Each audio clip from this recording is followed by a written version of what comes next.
A while ago, I put out a video about the most disturbing movies based on real events. Judging by how that one performed, it's pretty safe to assume that you want more. So, here it is, part 2. If you enjoy this kind of content, please consider leaving a like and subscribing if you aren't already. I'm not gonna beg, I'm just gonna say that if you don't, I will find a way to put you in one of these films. I don't know how yet, but I'll figure that out. Now, a quick heads up before we dive in. This video covers real events. Real people lost their lives, real families were affected, and we're going to treat all of that with the respect it deserves throughout. This is for educational purposes only. Alright, let's get into it. Level 1. Captain Phillips. April 2009. A Maersk cargo ship called the Alabama is sailing through the Gulf of Aden, off the coast of Somalia. 4 Somali pirates board it, and what follows is one of the most insane real hostage situations of the last 20 years. The crew of the Alabama did something genuinely clever. When the pirates got on board, the crew killed the lights, locked themselves below deck in the engine room, and basically turned the ship into a trap. They got hold of one of the pirates, Abduwali Muse, and tried to negotiate a trade. Their pirate for their captain. The deal fell apart. Muse ended up back with his crew, and Phillips ended up in a lifeboat. A covered orange rescue lifeboat, about the size of a large van, in open ocean, with 4 armed men. Think about what that is. You can't stand up properly, you can barely move, you're dehydrated, it's over 100 degrees inside that thing, and the men holding you are getting more desperate by the hour because outside there are now US Navy destroyers circling. The USS Bainbridge showed up first, then more ships, then helicopters, the most powerful naval force in the world surrounding a lifeboat. Phillips actually tried to escape twice. The first time he jumped into the ocean and was caught almost immediately. The second time he got further before being dragged back in. 5 days, that's how long this went on. 5 days of negotiating that went nowhere. Phillips running out of food and water, the pirates running out of options. And then the Navy SEALs got authorization to act. 3 snipers could take out the pirates simultaneously. The 4th pirate was 16 years old. He'd been on the Bainbridge negotiating when the shots were fired. He was arrested, brought to the US, tried as an adult, and sentenced to 33 years in federal prison. He's still there today. Now, the film makes Phillips a straightforward hero, and in the years since, some of his own crew pushed back on that. There were accounts that he'd been warned about the route and sailed through it anyway, that the crew's relationship with him was more complicated than the movie shows. Maybe. The truth is probably somewhere in between, as it usually is with these things. Deepwater Horizon. April 20th, 2010. The Deepwater Horizon oil rig is operating about 40 miles off the coast of Louisiana in the Gulf of Mexico. It's a floating platform the size of a football field, drilling one of the deepest wells ever attempted, roughly 18,000 feet below the sea floor. And on that night, it explodes. The cause was a blowout. Basically, high pressurized gas from the well shot up the drill pipe, made it into the rig, and ignited. The explosion was visible from 35 miles away. The fire burned for 2 days before the rig sank. 11 workers lost their lives that night. 17 others were seriously injured. 115 people were evacuated. The film with Mark Wahlberg and Kurt Russell is remarkably accurate to what actually happened, and the real story on that rig before the explosion is even more uncomfortable than the movie makes it look. BP executives were on board that day for a visit. It was actually a celebration of the rig's safety record, and during a meeting just hours before the explosion, there was a documented argument between BP representatives and the rig's drilling crew about cutting corners on safety procedures. BP wanted to process faster. The crew had concerns. BP won the argument. The well itself continued leaking for 87 days after the explosion. 4.9 million barrels of oil poured into the Gulf of Mexico. It remains the largest marine oil spill in history. 11 families lost someone that night because a company decided speed was worth more than caution. BP paid out roughly $65 billion in fines, settlements, and cleanup costs. A number that sounds massive until you look at BP's annual revenue. No BP executive went to prison. The real Mike Williams, the chief electronics technician played by Wahlberg, actually consulted on the film and has spoken extensively about what that night was like. He's described the sound of the explosion and the chaos of the evacuation. He survived. A lot of his co-workers didn't. The Exorcism of Emily Rose. The movie is called Emily Rose. The real person was Anneliese Michel. Anneliese was a 23-year-old German woman from a devout Catholic family. She had epilepsy and what was later described as a severe psychotic disorder. In 1973, her family and local priests became convinced she was possessed by multiple demons. Lucifer, Cain, Judas, Hitler, among others apparently. Between 1975 and 1976, she underwent 67 exorcism sessions, over 10 months. She stopped eating and drinking properly. She stopped taking her epilepsy medication. She passed away in July 1976. Her parents and 2 priests were charged with negligent homicide. They were convicted. They received suspended sentences and fines. Here's the part the movie doesn't go into much. The exorcism sessions were recorded. Audio recordings exist. They are not easy to listen to. You can hear her voice changing, or seeming to. You can hear the prayers. You can hear her deteriorating. The recordings were used as evidence in the trial and are still accessible if you go looking for them. I'd advise against it personally. What really gets me about this case is how many people failed her. The doctors who lost contact with her, the priests who genuinely believed they were helping, her parents who loved her. Everyone thought they were doing the right thing. Level 2. Changeling. Christine Collins was a single mother in 1928 Los Angeles. Her 9-year-old son Walter went missing one day while she was at work. She reported it to the LAPD. 5 months later, the police told her they'd found Walter. They brought a boy to her, and Christine Collins looked at this child and said, "That's not my son," immediately. "That's not Walter." And the LAPD, "This is real," told her she was wrong. They told her she was just confused, that months of stress had messed with her memory. The boy himself said he was Walter Collins. The LAPD needed a win. They needed the publicity of finding this missing kid, and they were not going to let her mother's insistence get in the way of that. She kept pushing, and eventually the LAPD had her committed to a psychiatric institution.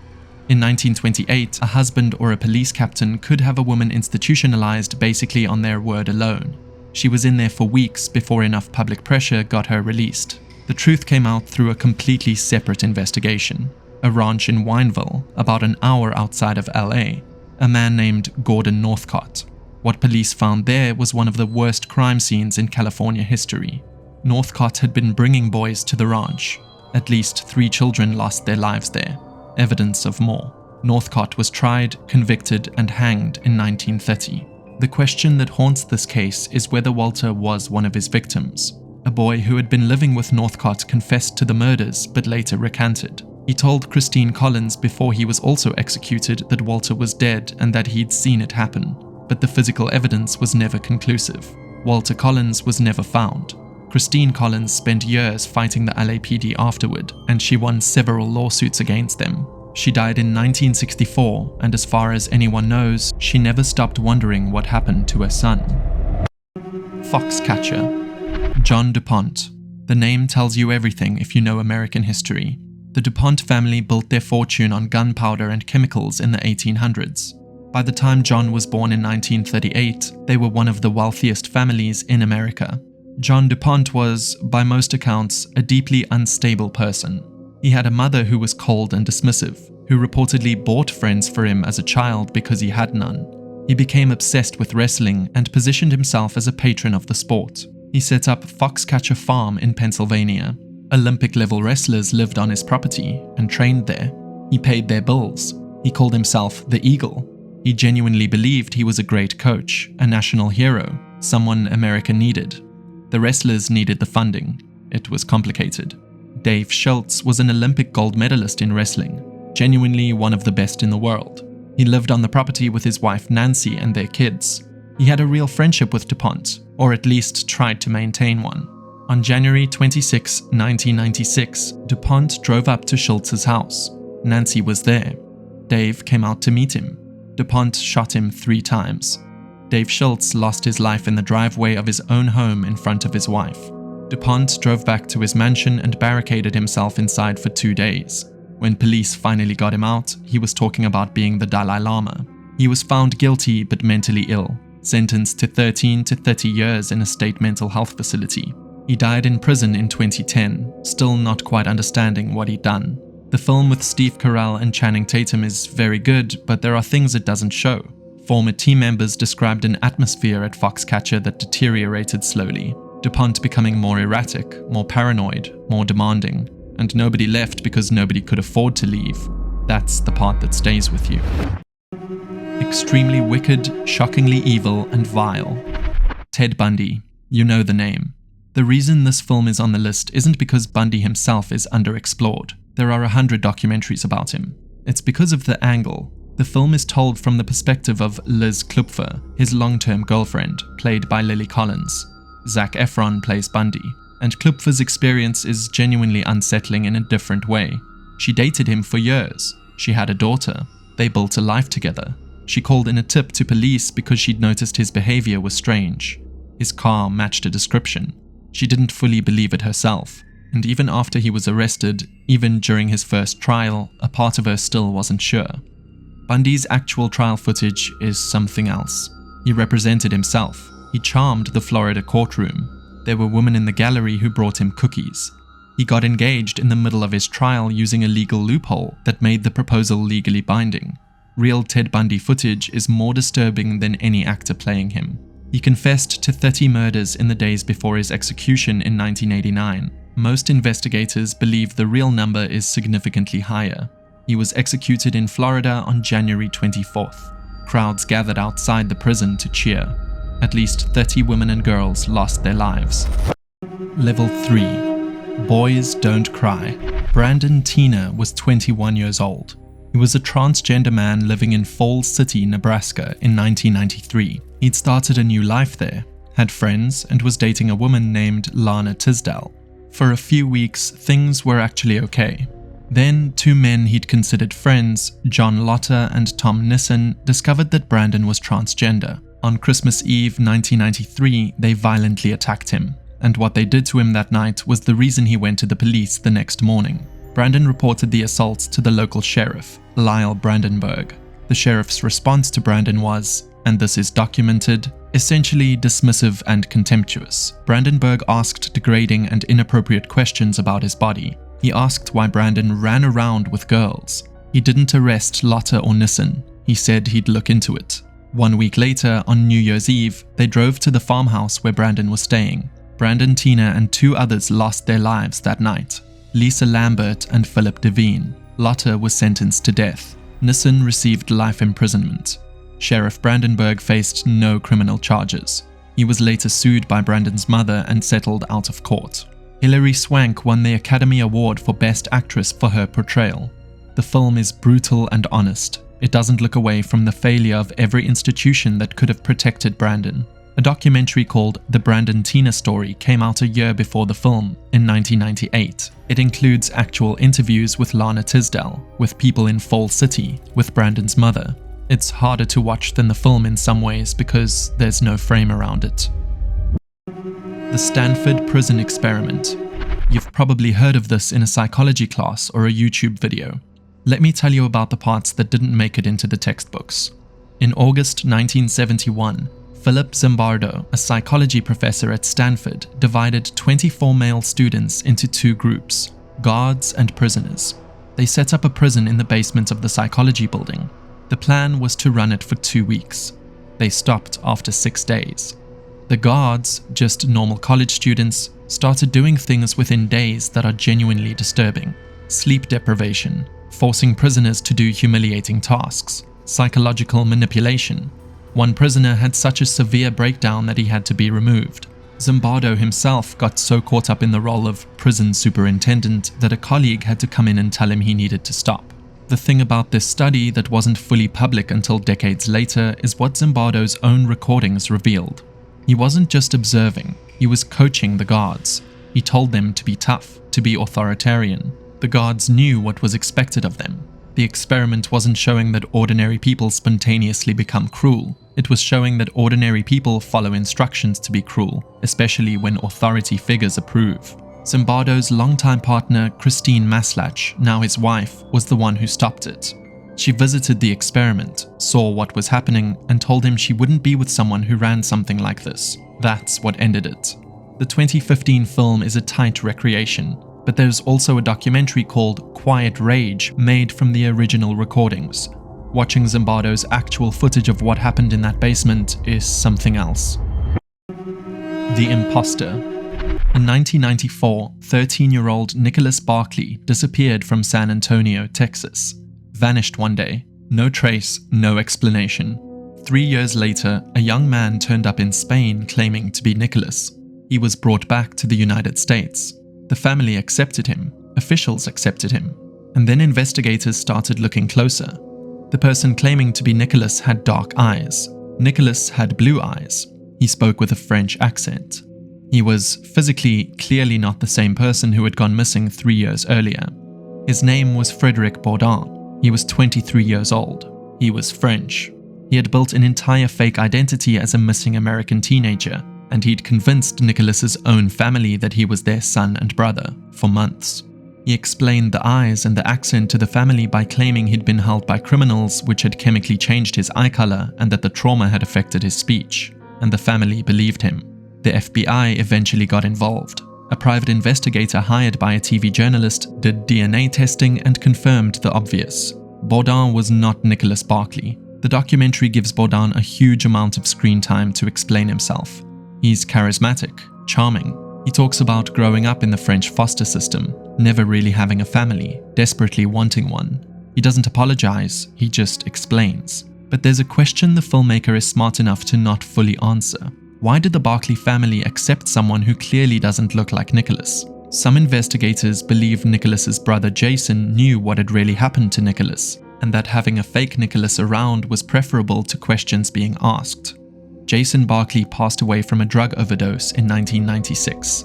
Nicholas has never been found. The documentary poses the theory and leaves you sitting with it. Compliance. This one is almost experimental as a film. It's deeply uncomfortable to watch, and it actually happened. In 2004, a McDonald's in Mount Washington, Kentucky, received a phone call from someone claiming to be a police officer. The caller told the manager, Donna Summers, that there was a complaint against a young employee, 18-year-old Ashley Dupuy. He said she'd stolen from a customer's purse. Over the next 4 hours, this voice on the phone had Donna Summers and others search this girl, hold her in a back room, subject her to increasingly humiliating acts, all because someone on the phone said they were a police officer. No badge, no ID, just a voice. The real perpetrator was eventually identified as David Stewart, a correctional officer in Florida. He was charged. He was acquitted. The jury didn't believe there was enough evidence. Here's the scale of this. Over 70 similar calls were made to fast food restaurants across more than 30 states. Different restaurants, different managers, same technique. Most of them complied for hours before stopping or calling actual police. The film is hard to watch specifically because nothing about the people who comply seems monstrous. They're normal people who were told by an authority figure to do something and just did it. The Milgram experiment, where researchers found people would administer what they believed were fatal electric shocks to strangers, if told to by scientists, played out in actual fast food restaurants for 30 years. Level 4. Paradise Lost. May 1993. West Memphis, Arkansas. 3 boys were found in a drainage ditch. Within weeks, 3 local teenagers were arrested. Damian Eccles, Jason Baldwin, and Jesse Miss Kelly. The case against them was almost entirely circumstantial. Miss Kelly had a borderline IQ and gave a confession after 12 hours of interrogation without his parents or a lawyer present. A confession full of factual errors that the police then corrected for him. Eccles wore black, listened to metal, was different. That was basically it. Eccles was sentenced to death. Baldwin and Miss Kelly received life. Documentary filmmakers Joe Berlinger and Bruce Sinofsky were there for the trial. The footage they captured became Paradise Lost, released in 1996. Then a sequel. Then a third film. Over 15 years of documentation. The actual evidence pointed increasingly toward Terry Hobbs, the stepfather of one of the victims. DNA from a hair found at the crime scene matched Hobbs. Multiple witnesses placed him in the area. He had no explanation for the hair. He was never charged. In 2011, all 3 men were released through an Alford plea, a legal maneuver where you plead guilty to receive a lesser sentence without admitting guilt. It was the only way the state of Arkansas could let them out while avoiding the liability of admitting they'd imprisoned innocent people for 2 decades. Damien Eccles spent 18 years in solitary confinement on death row. Terry Hobbs has never been charged with anything. Deliver Us from Evil. This documentary is from 2006, and it is one of the most uncomfortable things I've ever sat through, and I watch a lot of this stuff. Father Oliver O'Grady was a Catholic priest in the Diocese of Stockton, California. He served in multiple parishes from the 1970s through the 1980s. Over that period, he abused a staggering number of children. Estimates range from dozens to over 200. The church knew. That's the part that never gets easier to process. Cardinal Roger Mahoney received letters describing complaints about O'Grady as far back as 1976. His response was to transfer O'Grady to a new parish. New community, new access, again and again. O'Grady was eventually convicted in 1993 and sentenced to 14 years. He served 7. He was then deported to Ireland because he wasn't a US citizen. He's free right now. The documentary interviews O'Grady himself extensively. He speaks openly about what he did, with a flat calm that tells you more about him than any description could. He doesn't seem to understand that there's anything particularly wrong with him. The letters to Mahoney were obtained and are shown in the documentary. Mahoney was later deposed by attorneys. He eventually resigned as Archbishop of LA. He was never criminally charged. The victims in the documentary, now adults, talking about their childhoods and what was taken from them is the core of the film, not O'Grady. The film is really about them. City of God. Cidade de Deus. City of God, the housing project outside Rio de Janeiro built in the 1960s to relocate poor people from favelas closer to the city center.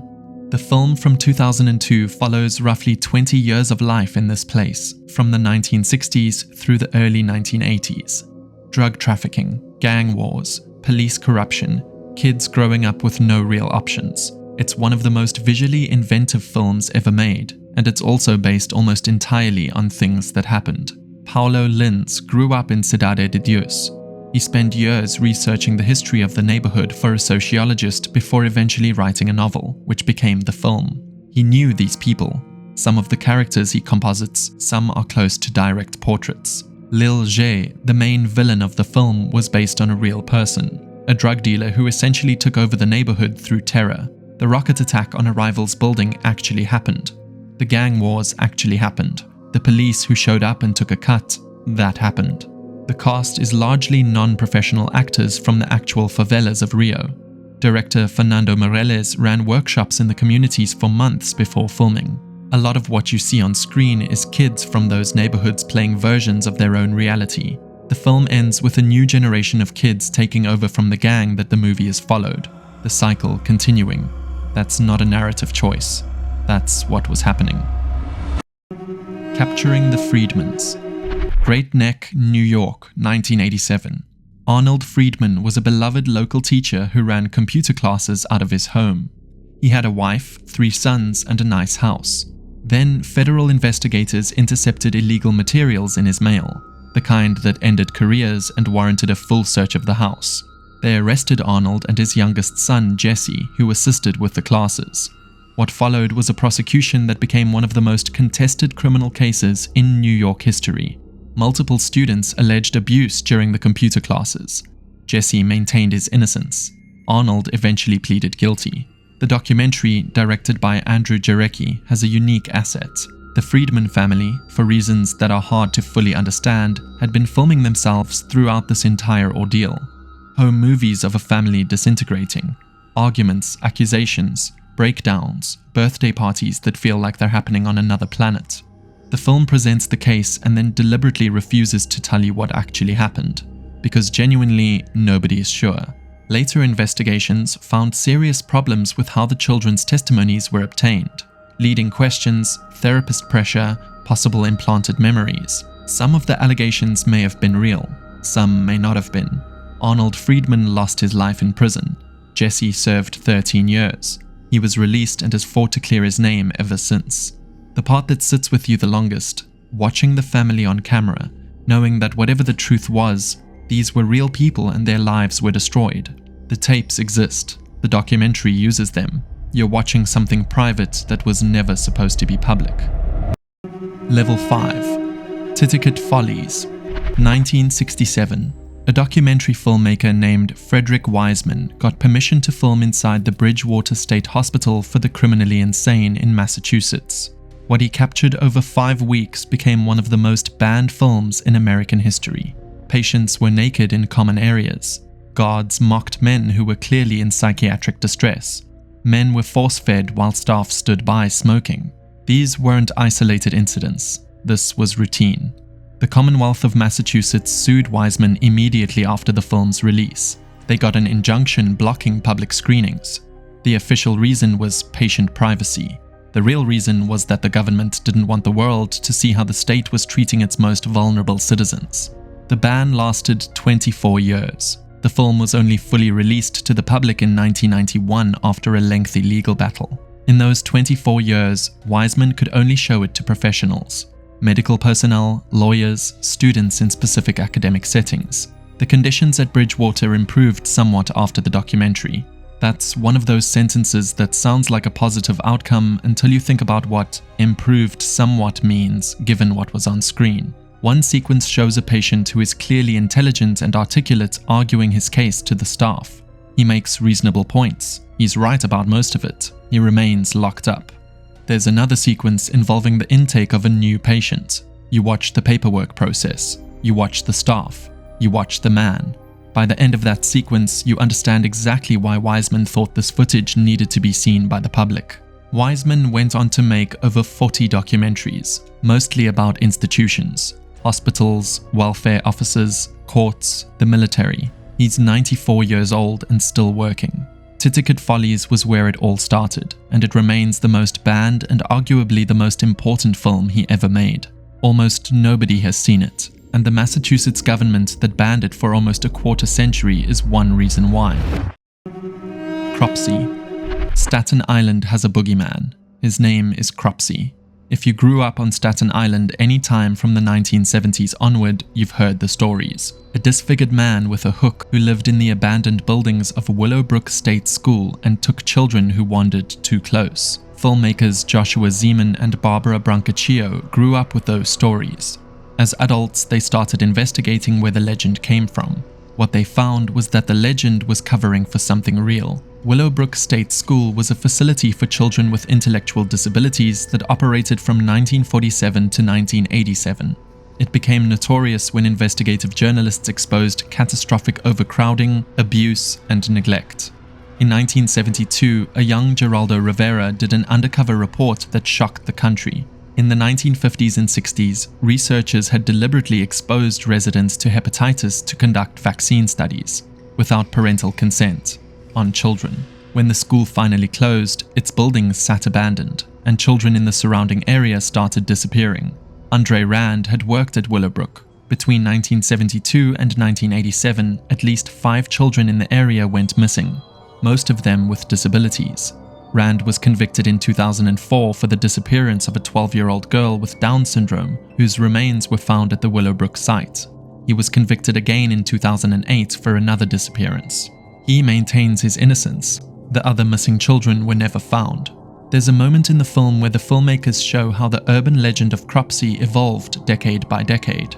The details changed, the location shifted, but the core of it, a dangerous man living in those abandoned buildings, taking children, stayed constant. What started as a warning that parents invented to keep kids away from a genuinely dangerous place became something larger and harder to pin down. After the film came out, Rand was brought to trial for a second time. He was convicted again in 2008. He's now in his 70s and still imprisoned. The families of the other missing children are still waiting for answers. The Willowbrook campus itself is now part of the College of Staten Island. Students walk across it every day. Carandiru. In October 1992, the largest prison in South America erupted in a riot. Carandiru Penitentiary in Sao Paulo, Brazil. Capacity for around 4,000. It held more than 7,000. The Sao Paulo military police sent in over 300 officers to suppress the riot. What happened next was not a suppression. 111 prisoners lost their lives. Most of them were unarmed when found. Evidence suggested most were shot while no longer resisting, many from behind. The film from 2003 is based on a book by Dr. Drauzio Varela, a Brazilian oncologist who volunteered as a prison doctor at Carandiru for years before the incident. His book is a collection of his patients' stories, the crimes they committed, their families, their lives inside. The film adapts several of those stories into interlocking narratives. These are real people whose real doctor wrote about their real lives. Here's the part that's harder to sit with than the incident itself. Not a single police officer was ever imprisoned for what happened that day. The commander who ordered the operation was initially convicted, but the conviction was overturned on appeal. He was later elected to the state legislature. In 2006, he was found dead in his apartment. Many people think someone else had something to do with it. The prison was demolished in 2002. A university campus was built on the site. The case is still considered one of the most significant examples of unaccountable state violence in modern Brazilian history.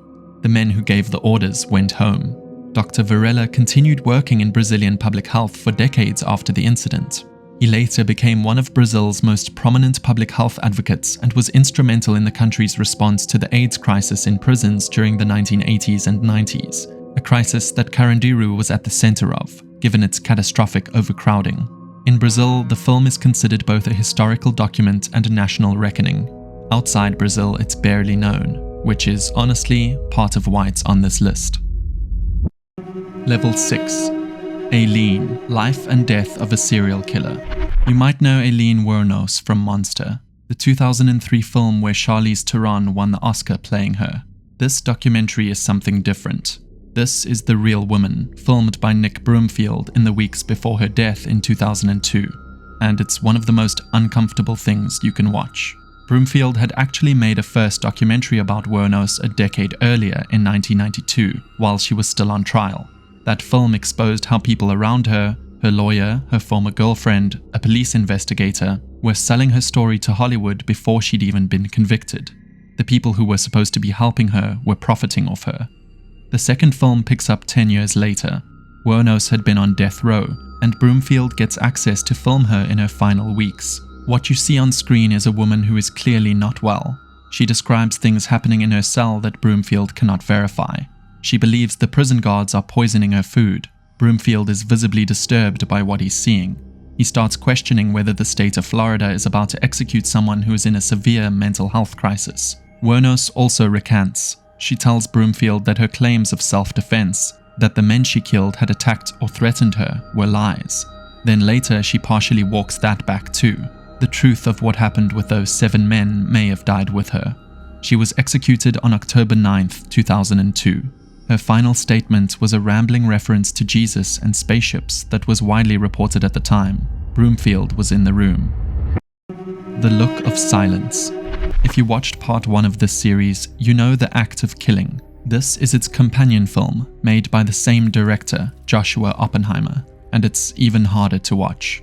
Where The Act of Killing followed the perpetrators of the 1965 Indonesian mass killings as they reenacted their crimes, The Look of Silence follows a survivor. Adi Rukun is an optician. His older brother Ramli lost his life to the death squads in 1965. Adi was born 2 years later and grew up in the shadow of something his family never fully spoke about. Oppenheimer shows Adi footage of the perpetrators, footage shot during the making of The Act of Killing. Adi watches it. He doesn't look away. He decides he wants to meet these men. So he does. Under the pretext of testing their eyesight, Adi visits the men responsible for his brother's death. They're old now, respected community members.